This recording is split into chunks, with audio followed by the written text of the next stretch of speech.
സ്നേഹമുള്ള എല്ലാവരെയും അമൃതവർഷിണി എഡ്യൂവേഴ്സിലേക്ക് ഹൃദയപൂർവ്വം സ്വാഗതം ചെയ്തുകൊള്ളുന്നു.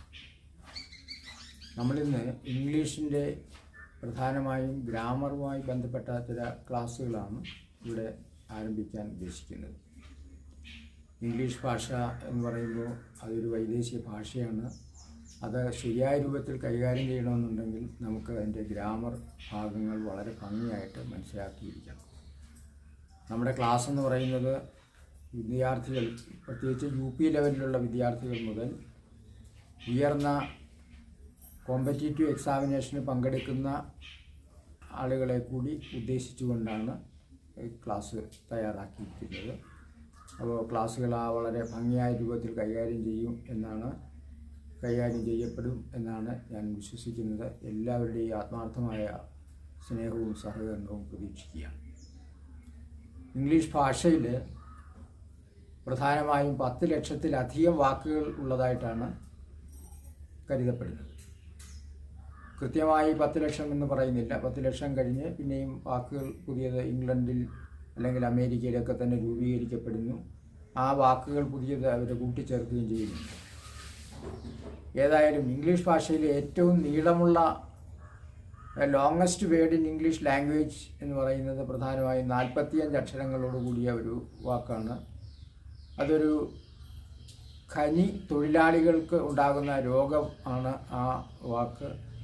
ന്യൂമോണോ അൾട്രാ മൈക്രോസ്കോപ്പിക് സിലിക്കോ വൾക്കണോ കോണിയോസിസ് എന്നാണ് ആ വാക്ക്. 45 അക്ഷരങ്ങളുണ്ട്. ഏറ്റവും ലോങ്ങസ്റ്റ് വേർഡായിട്ടാണ് കരുതപ്പെടുന്നത്. അതുപോലെ തന്നെ ഇംഗ്ലീഷ് ഭാഷയിൽ കൂടുതലായിട്ട് ഉപയോഗിക്കുന്ന അക്ഷരം എന്ന് പറയുന്നത് E എന്ന അക്ഷരമാണ് എന്നും കരുതപ്പെടുന്നുണ്ട്.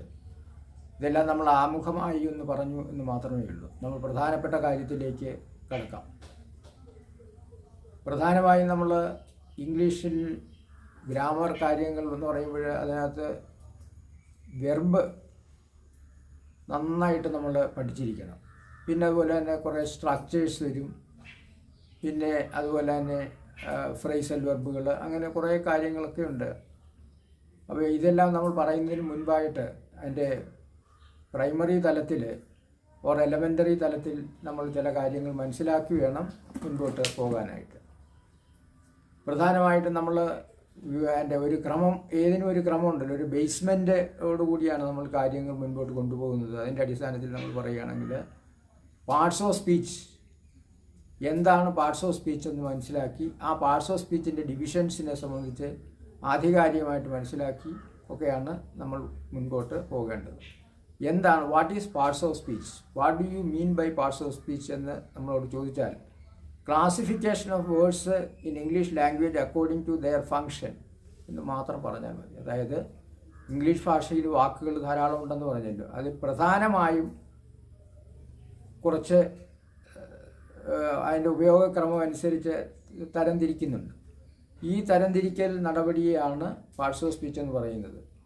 പ്രധാനമായിട്ടും 8 തരത്തിലാണ്. 8 തരത്തിലുള്ള വാക്കുകൾ മാത്രമല്ല ഉള്ളതെങ്കിലും പ്രധാനമായും അതാണ് നമ്മൾ അടിവരയിട്ട് പറയുന്നത്. There are 8 parts of speech has 8 divisions, mainly 8 divisions. ആ 8 divisions എന്ന് പറയുന്നത് noun, pronoun, adjective, verb, adverb, preposition, conjunction, interjection എന്നാണ്. അപ്പോൾ ഇതിൽ ഈ കോറിലേറ്റഡ് ആയിട്ട് വരുന്ന കാര്യങ്ങൾ നമുക്കൊന്ന് നോക്കാം. നൗൺ, പ്രൊനൗൺ, ആഡ്ജക്റ്റീവ്, ഇത് മൂന്ന് ഘടകങ്ങളും ഏതാണ്ട് കോറിലേറ്റഡാണ്, അതായത് പരസ്പരം ബന്ധപ്പെട്ടിരിക്കുന്നു. പിന്നീട് വെർബ്, ആഡ്വർബ്, അതും പരസ്പരം ബന്ധപ്പെട്ടിരിക്കുന്നു, കോറിലേറ്റഡാണ്. പിന്നീടാണ് പ്രിപ്പോസിഷൻ, കൺജങ്ഷൻ, ഇൻ്റർജെക്ഷൻ. അപ്പോൾ ഇതിനൊക്കെ മലയാളം വാക്കുകൾ നമുക്ക് നമ്മുടെ ഭാഷയിൽ മലയാളത്തിൽ വാക്കുകൾ പറഞ്ഞപ്പോൾ നൗൺ എന്ന് പറയുമ്പോൾ നാമപദം, പ്രൊനൗൺ എന്ന് പറഞ്ഞാൽ സർവനാമം, ആഡ്ജക്റ്റീവ് എന്ന് പറയുമ്പോൾ നാമവിശേഷണം. പിന്നെ വെർബ് ക്രിയ, ആഡ്വർബ് ക്രിയാവിശേഷണം, പ്രിപ്പോസിഷൻ ഗതി, കൺജങ്ഷൻ ഘടകപദങ്ങൾ, അതായത് കൂട്ടിച്ചേർത്തൊക്കെ ഉപയോഗിക്കുന്നതിന് വേണ്ടി സെൻറ്റൻസുകൾ. ഇൻ്റർജെക്ഷൻ എന്ന് പറയുമ്പോൾ അത് വ്യാക്ഷേപകം എന്നാണ്. ഇത്രയുമാണ് ഇതിൻ്റെ ഡിവിഷൻസായിട്ട് പറയുന്നത്. ഇതിൽ ഏറ്റവും പ്രധാനമായിട്ട് നമ്മൾ പഠിക്കേണ്ടത് ഞാൻ അല്പം മുൻപ് പറഞ്ഞതുപോലെ വെർബിനെ സംബന്ധിച്ചാണ്. അത് നമുക്ക് പുറകെ വരും. ആദ്യം നൗൺ എന്താണെന്ന് നോക്കാം. What is noun? Noun is a word which denotes person, place or things. അതായത് വ്യക്തികളുടെ പേരുകൾ, സാധനങ്ങളുടെ പേരുകൾ, സ്ഥലപ്പേരുകൾ ഒക്കെ പ്രധാനമായിട്ടും നൗൺ എന്ന വിഭാഗത്തിൽപ്പെടും. നമ്മുടെ ചുറ്റുപാടിൽ അല്ലെങ്കിൽ ഈ പ്രകൃതിയിൽ, അല്ലേ, ഈ ഭൂമിയിൽ മാത്രമല്ല ഈ പ്രപഞ്ചം മുഴുവനുള്ള സർവ്വതിനും. പ്രപഞ്ചം എന്ന് പറയുന്ന വാക്ക് വരെ ഇംഗ്ലീഷിൽ യൂണിവേഴ്സ് എന്നല്ലേ പറയുന്നത്. എന്തിനാ പേരില്ലാത്തത് എന്തെങ്കിലും ഉണ്ടോ എന്ന് ചോദിച്ചാൽ ഒന്നുമില്ല, എല്ലാറ്റിനും പേരുണ്ട്. ഈ പേരുകളെയൊക്കെ തന്നെ പല രീതിയിൽ തരംതിരിച്ചൊക്കെ പറയുന്നുണ്ട്.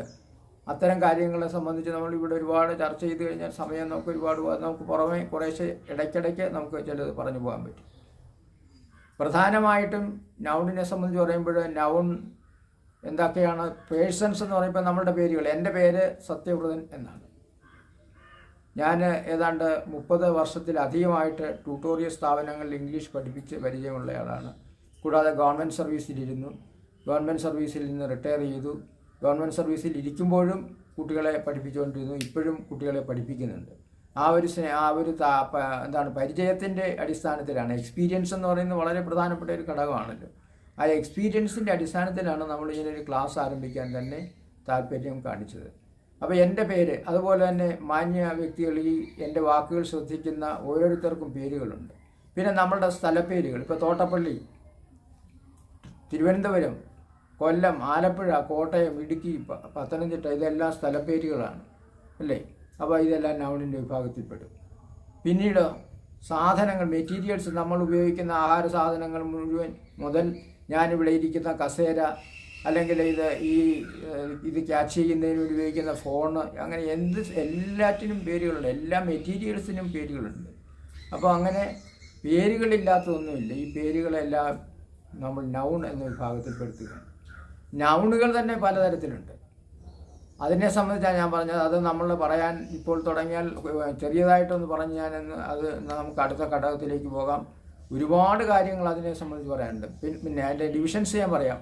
അതായത് proper noun, common noun, collective noun, abstract noun, material noun, ഇങ്ങനെ പല വിഭാഗങ്ങളായിട്ട് നൗണുകളെ തന്നെ തിരിച്ചിട്ടുണ്ട്. ഇതൊക്കെ നമ്മൾ പരീക്ഷയ്ക്ക്, ഇപ്പോൾ കോമ്പറ്റീറ്റീവ് എക്സാമിനേഷന് പോകുന്നവരെ സംബന്ധിച്ചിടത്തോളം അവർക്ക് വാട്ട് ഈസ് നൗൺ അല്ലെങ്കിൽ വാട്ട് ഈസ് പ്രോപ്പർ നൗൺ എന്നും പറഞ്ഞ് ക്വസ്റ്റ്യൻ ഒന്നും തന്നെ നമ്മൾ പ്രതീക്ഷിക്കുന്നില്ല.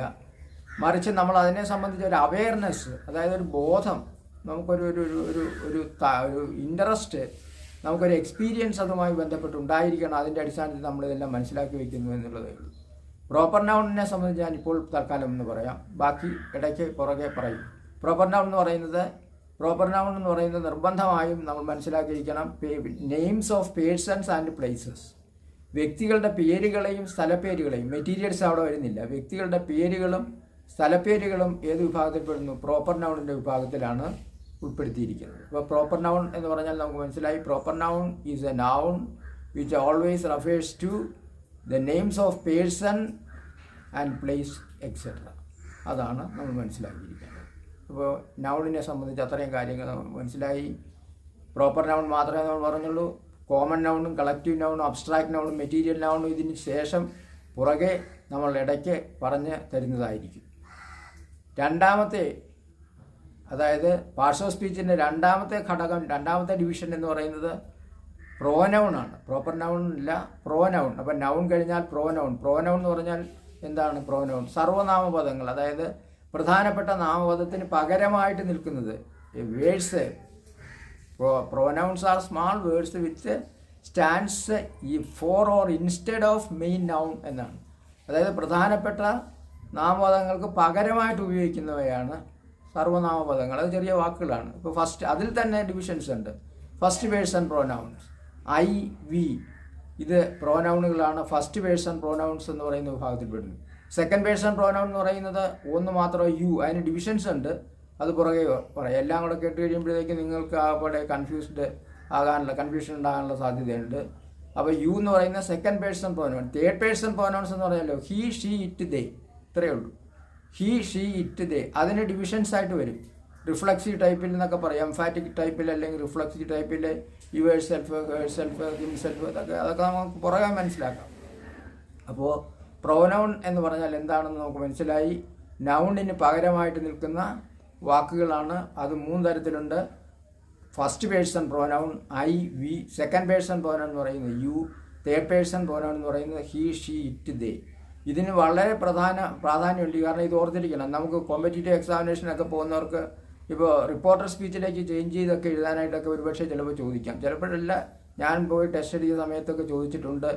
എന്നും നിലനിൽക്കുന്ന കാര്യങ്ങളാണ്, എന്നും ചോദിക്കാവുന്ന കാര്യങ്ങളാണ്.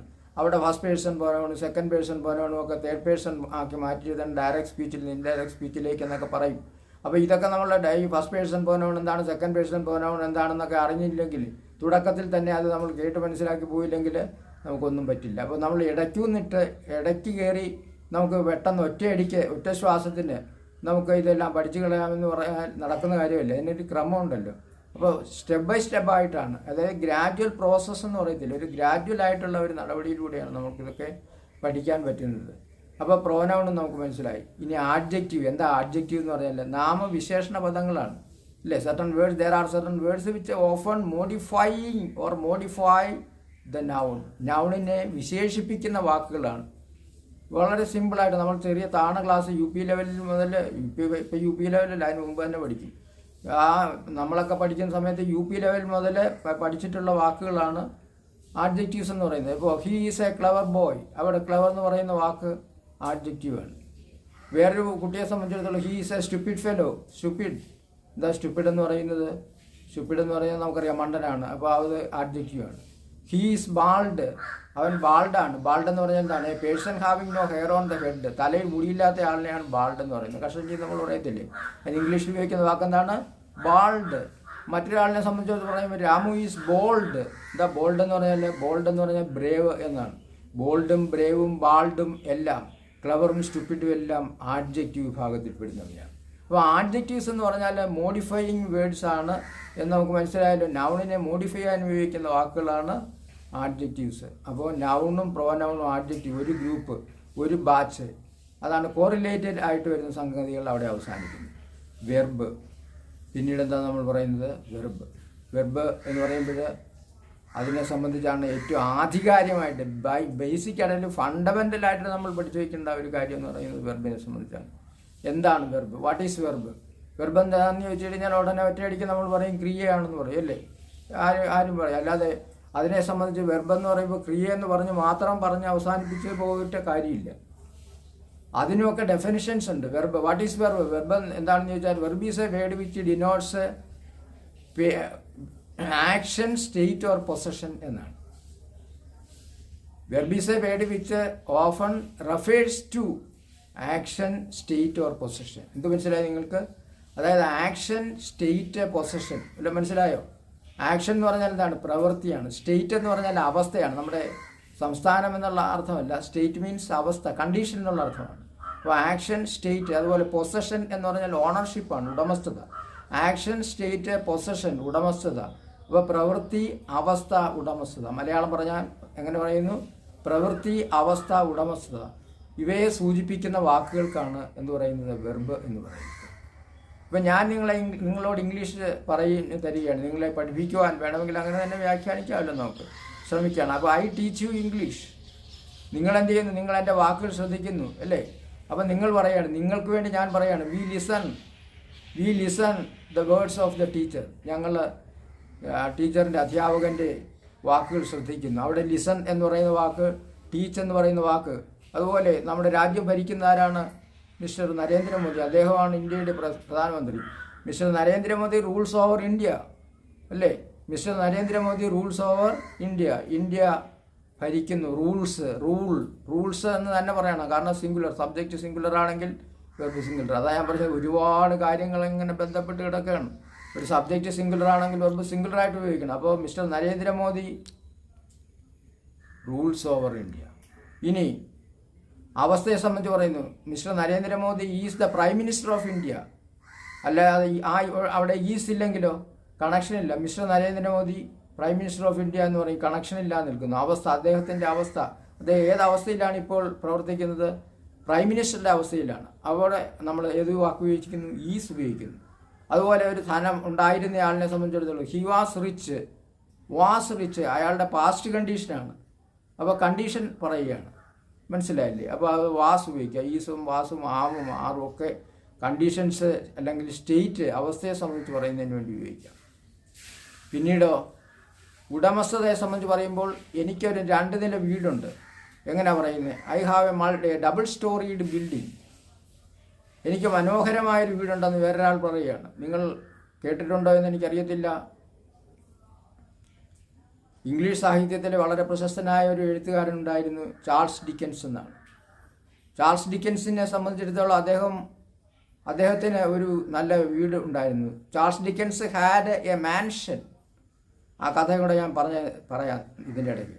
അപ്പോൾ അവിടെ ഹാഡാണ് നമ്മൾ ഉപയോഗിക്കുന്നത്. ഉണ്ടായിരുന്നു, പാസ്റ്റിലെ പൊസഷനാണ്. ഇപ്പോഴദ്ദേഹം ഇല്ല. ഒരുപക്ഷെ ആ ബിൽഡിംഗ് ഇപ്പോഴും ഉണ്ടാവും.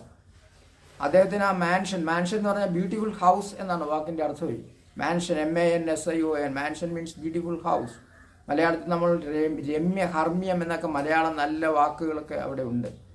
അതായത് ഇദ്ദേഹം 7ാമത്തെ മകനായിരുന്നു എന്നാണ് കരുതപ്പെടുന്നത്, ചാൾസ് ഡിക്കൻസ്. അദ്ദേഹത്തിൻ്റെ അച്ഛൻ്റെ പേര് ജോൺസ് ഡിക്കൻസ് എന്നാണ്. അപ്പോൾ ജോൺസ് ഡിക്കൻസ് ഈ ഇളയ മകനെയും കൂട്ടിക്കൊണ്ട് പള്ളിയിൽ പോകും. എല്ലാ ദിവസവും പോകുന്നില്ല, ഞായറാഴ്ച ദിവസം പ്രാർത്ഥനയ്ക്ക് വേണ്ടി പള്ളിയിൽ പോകും. അങ്ങനെ പള്ളിയിലേക്ക് പോകുന്ന വഴിക്ക് ഒരു വലിയ മനോഹരമായൊരു വീട് കാണാം. ആ വീടിൻ്റെ അടുത്ത് കഴിഞ്ഞാണ് ഇവർ പള്ളിയിലേക്ക് പോകുന്നത്. ഈ വീട് കാണുമ്പോൾ ഈ പയ്യന് കൊതിയാണ്.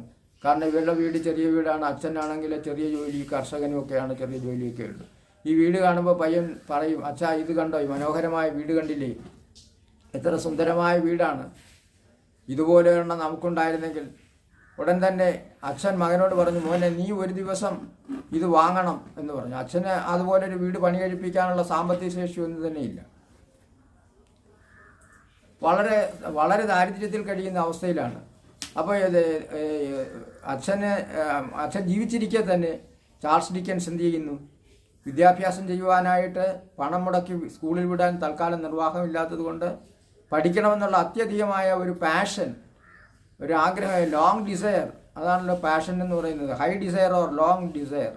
ആ ഡിസയർ അദ്ദേഹത്തിൻ്റെ മനസ്സിൽ he cherished that idea in his mind എന്നാണ്. അതായത് മനസ്സിൽ അദ്ദേഹം ആ ആശയം സൂക്ഷിച്ചിട്ട് പാടാൻ അറിയാമായിരുന്നു അദ്ദേഹത്തിന്.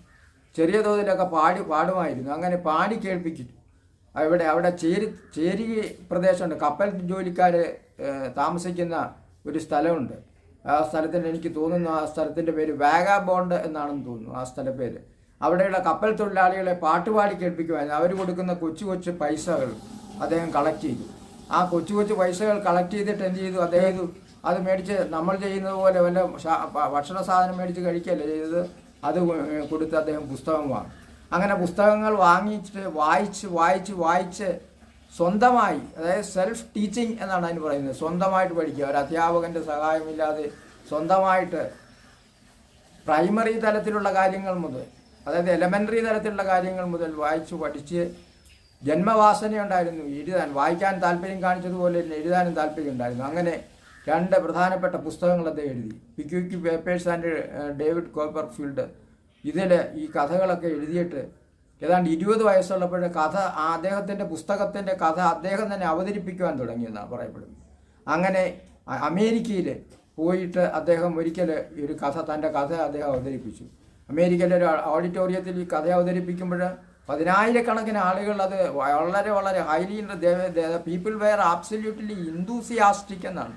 വളരെ ആവേശത്തോടുകൂടി അദ്ദേഹത്തിൻ്റെ കഥ കേൾക്കുകയും ഡോളറുകൾ വാരിയിട്ട് എന്നാണ് പറയുന്നത്. അങ്ങനെ ചാക്കിക്കെട്ടി, ചാക്ക് നിറയെ ഡോളറുകൾ വാരിക്കെട്ടാനുള്ള അതിന് മാത്രം പണം അദ്ദേഹത്തിന് കളക്ട് ചെയ്യാൻ പറ്റി. ആ പണം കൊണ്ടുവന്ന് കൊടുത്ത് അദ്ദേഹം എന്ത് വാങ്ങി, ഈ മാൻഷൻ വാങ്ങി. കഥ മനസ്സിലായില്ലേ നിങ്ങൾക്ക്? അപ്പോൾ നമ്മൾ മെനക്കെട്ടാൽ, കഷ്ടപ്പെട്ട് കഴിഞ്ഞാൽ തീർച്ചയായും നമ്മൾ ഉദ്ദേശിക്കുന്ന ലക്ഷ്യത്തിലെത്താം. വിദ്യാഭ്യാസം ചെയ്താൽ, പഠിച്ചു കഴിഞ്ഞാൽ, ജന്മന വാസനയുണ്ടെങ്കിൽ ആ വാസന, ജന്മവാസന, നല്ല വാസന, എഴുതാനും വായിക്കുവാനും പറയുവാനുമുള്ള വാസന വർദ്ധിപ്പിച്ചെടുത്തു കഴിഞ്ഞാൽ തീർച്ചയായിട്ടും അതുകൊണ്ട് നമുക്ക് ജീവിതത്തിൽ പുരോഗതിയെ ഉണ്ടാകുകയുള്ളൂ എന്നുള്ളതിൻ്റെ വ്യക്തമായ തെളിവാണ് ഇംഗ്ലീഷ് സാഹിത്യത്തിൽ അമരക്കാരൻ അല്ലെങ്കിൽ അതികായനായ ചാൾസ് ഡിക്കൻസിൻ്റെ കഥ. അപ്പോൾ നമ്മൾ പറഞ്ഞു വന്നത് Charles Dickens had A mansion. അതുപോലെ ഹി ഹാസ് എ ബൈസിക്കിൾ. നമ്മൾ താഴോട്ട് ചാൾസ് ഡിക്കൻസിൽ നിന്നൊക്കെ നമ്മൾ താഴോട്ട് ഇറങ്ങി വരികയാണ് അല്ലേ. ഒരു കുട്ടിയെ സംബന്ധിച്ചിടത്തോളം ഹി ഹാസ് എ ബൈസിക്കിൾ എന്ന് പറഞ്ഞാൽ എന്താണ്, അവനൊരു ബൈസിക്കിൾ ഉണ്ട്. She has a unicycle. അവൾക്കൊരു യൂണിസൈക്കിൾ ഉണ്ട്. ഒറ്റ വീലൻ സൈക്കിളിനാണ് യൂണിസൈക്കിൾ എന്ന് പറയുന്നത്. അവിടെയൊക്കെ ഹാസ് ഉപയോഗിക്കുന്നു അല്ലേ. ഐ ഹാവ് എ മാൻഷൻ എന്ന് ഞാൻ പറയുന്നില്ല. I have A 2 storeyed building. എനിക്ക് ഒരു 2 നിലയുള്ള വീടുണ്ട്. അവിടെ ഹാവ് എന്ന് പറയുന്ന വാക്കാണ്. അപ്പോൾ ഹാസും ഹാവും ഹാരും ഒക്കെ പൊസഷനെ കാണിക്കുന്നതിന് വേണ്ടി ഉപയോഗിക്കുന്ന വാക്കുകളാണ്. അപ്പോൾ നമ്മൾ എന്തൊക്കെ പറഞ്ഞു? ആക്ഷൻ പറഞ്ഞു, സ്റ്റേറ്റ് പറഞ്ഞു, അവസ്ഥ പറഞ്ഞു. ആക്ഷൻ എന്തൊക്കെയാണ്? ടീച്ച് വന്നു അല്ലേ, സ്റ്റഡി വന്നു, റൂൾസ് വന്നു, നമ്മൾ പറഞ്ഞ കാര്യങ്ങളാണ്. പിന്നെ ഇഷ്ടംപോലെ ഇതുപോലെ നൂറുകണക്കിന് വാക്കുകൾ ആക്ഷൻ, അതായത് പ്രവൃത്തിയുടെ രൂപത്തിൽ നമുക്ക് പറയാൻ പറ്റും.